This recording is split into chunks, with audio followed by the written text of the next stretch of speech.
Salut les envoûtés, je vous retrouve en ce mois de mai pour vous proposer la box envoûtée de ce mois-ci. Alors comme vous constaterez, c'est une très jolie box. Esthétiquement, ils ont bien joué.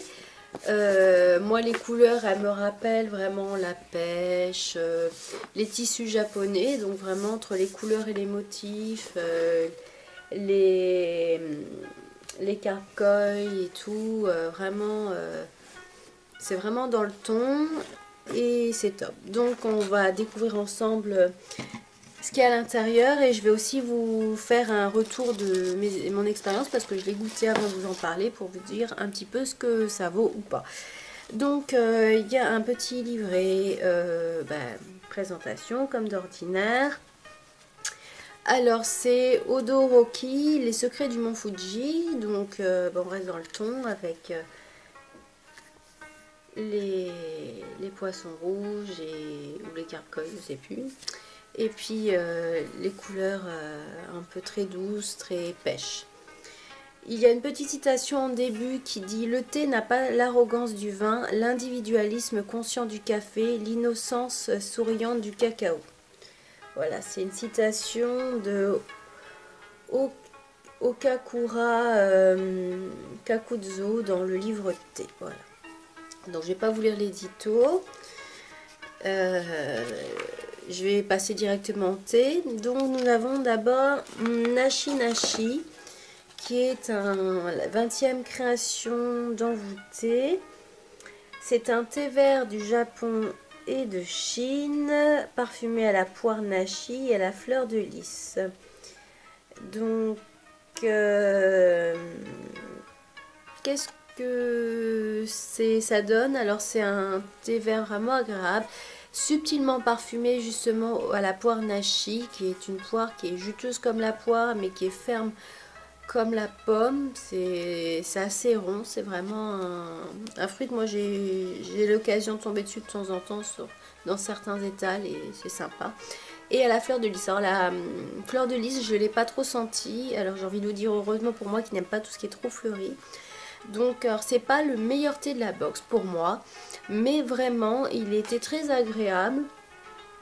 Je sais pas si je l'achèterai sur la boutique envoûtée, mais en tout cas s'il y a une promo dessus ou je sais pas, franchement c'est oui, pourquoi pas en fait. C'est vraiment sympa. Faudrait que je le fasse glacer pour voir qu'est-ce qu'il raconterait. Peut-être que glacé il me plairait davantage, mais il m'a bien plu hein, quand même, ça il faut le dire. Ensuite nous avons Momo, qui est un thé vert du Japon à la pêche japonaise de la maison Tamayura, qui est une maison de thé japonais qu'on peut trouver en ligne en France et qui est vraiment une maison que j'ai pas beaucoup goûté mais qui m'a laissé une excellente impression de ce que j'ai goûté. Je me souviens, Alain du blog Savourer le thé m'en avait envoyé du Gyokuro, excusez-moi, et qui était formidable et qui est limite le meilleur que j'avais goûté. Donc voilà. Donc celui-là, Momo, qu'est-ce que j'en ai pensé? Alors juste, je vais vous montrer un truc. Alors il y avait 10 grammes. Voilà. Donc j'ai fini les 10 grammes. Donc c'est assez révélateur. J'en ai goûté 2 fois dans une tasse et le reste... je l'ai fait en thé glacé, alors j'ai fait des petites tasses hein, parce qu'il n'y en avait pas beaucoup. Il est très bon. C'est mon thé préféré de la box et j'ai envie de vous dire, dans les box envoûtées, ça fait partie de mes thés préférés que j'ai découvert. C'est un thé qui, quand je commanderai sur Tamayura, parce que là ça commence à me titiller tout doucement, pas tout de suite, dans un avenir proche, genre dans quelques mois, s'il y est, je vais regarder si c'est une édition limitée, je vous marquerai en barre d'infos ou dans la vidéo si c'est une édition limitée pour le printemps ou pas. Je le prends indéniablement, je le prends. Il est vraiment super glacé, il est très bon, très fleuri, enfin pas fleuri, fruité, très doux. Pareil quand il est chaud, alors moi je l'ai bien infusé comme ils disent, à 70 degrés pendant une bonne minute pour plutôt bénéficier du parfum de la pêche, que c'est ce qui m'intéressait le plus. Et vraiment, il est formidable ce thé, indéniablement. C'est mon préféré, voilà. Et il est vraiment super, super bon. Si vous avez l'occasion de le goûter, faites-le, quoi. Ensuite, d'une maison japonaise que je ne connaissais pas, il y a du matcha latte de la maison Nishiki Dori, qui est un thé vert matcha du Japon avec du lait crémé en poudre. Et en fait, c'est pour pas surfer parce que c'est un peu péjoratif de dire ça, mais c'est dans la mouvance du matcha latte qui s'est bien développé au Japon et du côté États-Unis, Canada, qui commence tout doucement à arriver en France, puisque par exemple, la maison de thé japonaise Vicia, chez qui j'ai passé commande récemment, on propose aussi quelques parfums, enfin de matcha aromatisé à diluer. Qu'est-ce que j'en ai pensé? Il était agréable, je l'ai dilué avec de l'eau comme il disait, je ne l'ai pas testé dans le lait. Et oui, il est agréable, c'est tout à fait honnête pour du matcha latte. Moi j'aime bien de temps en temps, ça change un peu. Donc oui, franchement, testez-le, c'est très très sympa. Et j'irai voir cette marque s'ils ont un site en ligne parce que ça me rend très curieuse. Ensuite, nous avons un thé d'une maison que nous trouvons de temps en temps, collection thé, du Sencha OP Fuji, qui est un grand cru. Donc c'est un thé qui est récolté au printemps dans les plantations qui bordent le mont Fuji. Et il est très végétal, très iodé. Donc c'est vrai que pour découvrir le thé japonais, c'est peut-être un peu pas violent, mais ça peut être très surprenant. Moi personnellement, vu que le thé vert japonais est mon thé vert préféré en général, je l'ai beaucoup aimé. Il est vraiment très agréable. Attention à ne pas trop l'infuser. Par contre, respectez bien la température et le temps d'infusion, sinon c'est imbuvable. Il faut le dire, hein, le meilleur thé japonais, si vous le faites trop infuser et pas à la bonne température, ça sera juste immonde. Voilà. Donc ouais, je l'ai bien aimé. Je reprendrai pas forcément celui-là parce que j'ai des bonnes adresses pour le Sencha. Mais il était très correct, j'ai rien à lui reprocher. Ensuite, nous avons du Genmaisha, de la roue des comptoirs, qui est un thé vert biologique du Japon, au riz grillé et au maïs soufflé. Alors le Genmaisha, ça fait partie de mes thés verts préférés. Alors, il est aromatisé, oui et non, puisque c'est pas une aromatisation, c'est des petites choses qui sont dedans. Donc faut aimer, ça a une saveur céréalière, iodée, végétale un peu. J'irais pas dire que c'est pas le Genmaisha que je préfère, non, c'est un Genmaisha tout à fait correct, très très bien. En tout cas, c'est clairement pas le plus mauvais que j'ai goûté, ça c'est sûr. Il est, j'ai envie de dire, il est dans un standard tout à fait appréciable et je finirai volontiers le petit sachet, il n'y a pas de souci, ça traînera pas en route. Ensuite, il y avait de la maison Puka, 5 sachets de Supreme Matcha Green, qui est un thé vert du Japon et du Vietnam avec du matcha. Donc, c'est un thé de la gamme Green Revolution qui participe à la sauvegarde des tigres, rhinocéros et éléphants au Népal. Donc ça, c'est quand même super sympa. Et voilà, donc il n'était pas mauvais. Après, il m'a pas transcendé. Vraiment, oui, bon, je l'ai bu à la maison. Ok.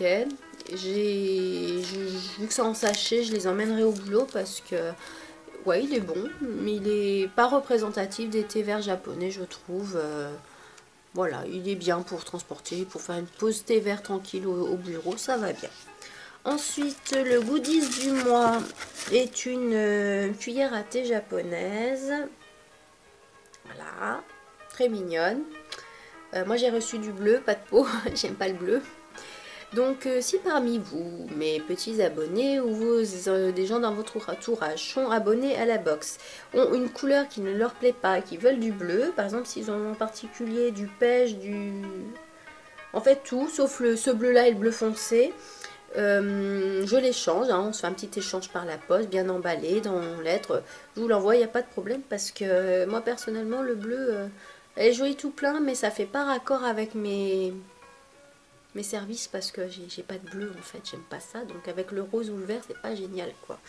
Voilà, donc sinon mais l'idée était très bonne, j'ai rien à redire sur l'idée, c'est juste une préférence, je n'aime pas le bleu, ça ne regarde que moi. Voilà, ensuite on vous propose des accords mai-été, donc c'est donc depuis le mois dernier, nouvelle catégorie. Donc il vous propose de tester Nashi Nashi avec des pâtisseries japonaises que l'on appelle des wagashi. Le thé, pareil, momo avec des wagashi. Le matcha latte aussi.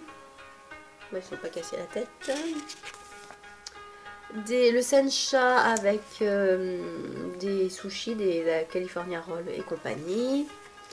Pareil pour le genmaisha. C'est vrai que le genmaisha ça va bien avec les thés, avec les mets salés, je trouve. C'est sympa. Et le suprême matcha green avec des sashimi, donc du poisson cru tout simple, tout basique. Voilà, donc voilà, et nous avions, c'était pas noté dans le listing, mais moi je vous le dis, un petit livret sur le thé au Japon, un très joli carnet avec, alors moi ça m'a pas appris grand chose que je suis assez renseignée dessus, mais il est très joli, il est bien fait. Voilà, ils disent combien il y a de consommation de thé au Japon, donc c'est pas les recordman du monde, hein, contrairement aux Irlandais et aux Anglais, mais c'est du thé plus qualitatif. Ils expliquent les différentes catégories de thé, donc avec les thés d'ombre par exemple, les thés de lumière. Donc voilà, les régions productrices de thé, c'est plutôt au sud hein, de l'archipel. Des rites et des coutumes comme le Shanoyu, excusez-moi. Vraiment, voilà. Tac, et puis de nos jours, le thé au Japon, comment il est consommé. Voilà. Donc, somme toute, qu'est-ce que j'ai pensé de cette boîte envoûtée? Que je suis ravie de l'avoir reçue, que je suis très contente de ne pas avoir interrompu mon abonnement le mois dernier et donc d'avoir pu recevoir cette box. De mes box reçues, elle se classe direct dans le top 3 ou au moins le top 5. Alors, je suis un peu vendue puisque j'adore le thé vert japonais, le thé japonais en général, le Japon. Je sais que c'est un petit peu biaisé. Mais vraiment, justement, quand j'ai vu le truc sur le Japon, j'ai fait « Oula, qu'est-ce qu'ils vont avoir mis? Est-ce que ça va valoir le coup ?» Et j'ai été très surprise agréablement, justement, avec Nashi Nashi qui est vraiment très correct, avec Momo qui est vraiment super bon, avec du genmaisha qui est un thé quand même très représentatif, très consommé au Japon, du sencha qui est un basique. Vraiment, j'ai trouvé qu'il y avait des efforts. Alors, il y aurait pu avoir peut-être un thé de plus, je sais pas. Ça aurait pas été trop, mais bon, c'est très correct déjà au niveau quantité. Et puis, surtout, il y a de la qualité. Donc, quand il y a de la qualité, s'il n'y a pas une quantité de fou, je râle pas. Parce que l'un compense l'autre, on va dire. Et je préfère quand il y a de la qualité à la rigueur. Donc, vraiment, merci Envoûté pour cette très belle box. Très belle esthétiquement. Bien remplie, bien pensée, bien faite. Franchement, c'est pour ces box-là.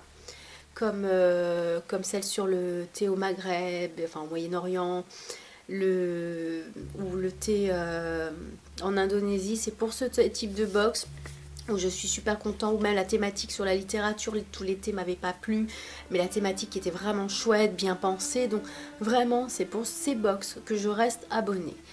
Si vous n'êtes pas abonné, veillez sur le shop si vous voulez la prendre, si elle y est encore, si elle va y être.